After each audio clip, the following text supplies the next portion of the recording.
Mohon maaf ada connecting yang terganggu sehingga babak kedua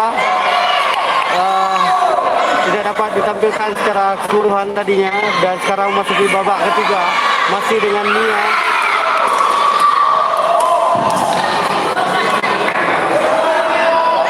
Masih antara Mia di kelas B putri. Mia Husnaya berhadapan dengan Ayu Aprilia. Ini babak penentuan. Mampukah Mia merebut satu tiket lagi untuk Nagan Raya agar dapat lolos ke Pora?